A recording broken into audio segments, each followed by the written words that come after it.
Desde el Principado, como muy bien decía Sergio, estamos intentando aportar nuevos aires en ese sentido, pero muchas veces no basta solamente con las intenciones, ¿no? Vosotros, la gente en general, y nosotros mismos lo que queremos es que ese compromiso se plasme en medidas y que al final podamos ir desarrollando esa actividad y que al final podáis tener esas facilidades que permitan esa instalación en el ámbito rural.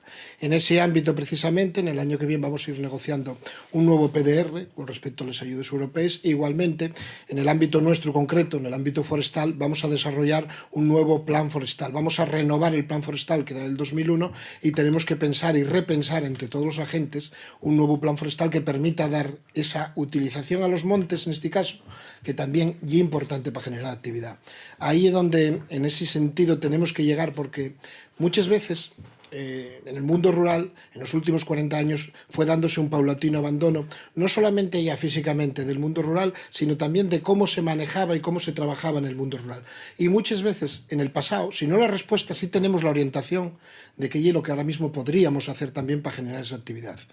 Hace 40 años teníamos los montes limpios y se generaba una completa actividad alrededor de ellos. ¿Por qué? Porque básicamente teníamos una ganadería y una agricultura que giraba en torno al monte. Teníamos que segar lo que llamamos a ibericio, en otros sitios roza, porque generaba escucho dentro de la cuadra, con lo cual generabais luego un abono agrícola, con el que luego tenéis los productos.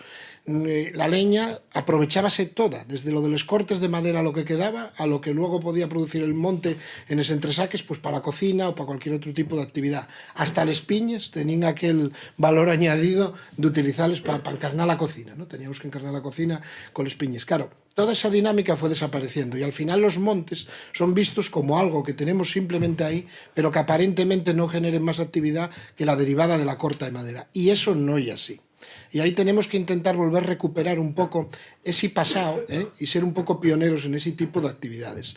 En otros puntos de España nos van dando ejemplo y aquí también tenemos que desarrollar la apicultura. Dentro del plan forestal tenemos que ser conscientes de esa riqueza. Tenemos que igualmente generar la producción de castaña, la producción en este caso de otras maderas que no sean solamente el eucalipto o el pino, sino también con respecto al castaño. El castaño tiene demanda interna y tiene demanda externa, con lo cual sería interesante que lo que hoy en día vemos que son castañeos abandonados, simplemente que se pongan en producción y tendrían entonces que generar unos ciclos de madera mucho más cortos. Y tenemos que ver cómo generar toda esa actividad inducida, porque tenemos una cuestión doble con esos empleos que se generen en monte.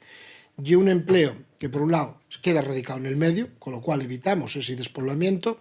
Dos, y un empleo que en gran cantidad tiene un componente también femenino, que entendemos que también es muy importante reactivar la actividad femenina dentro del ámbito rural. Y tres, y un empleo inductor de otros empleos. Calculamos que un empleo que se fija dentro del ámbito rural genera a la vez inducidamente otros 3 empleos dentro del ámbito, ¿no? Con lo cual es muy importante fijar ese sector primario.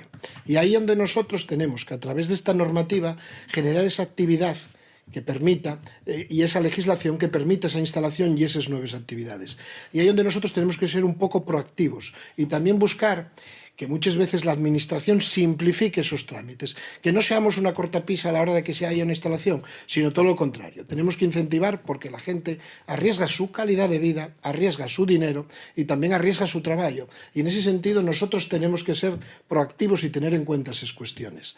Y ahí es donde es muy importante también los grupos de acción local con respecto también a los proyectos europeos.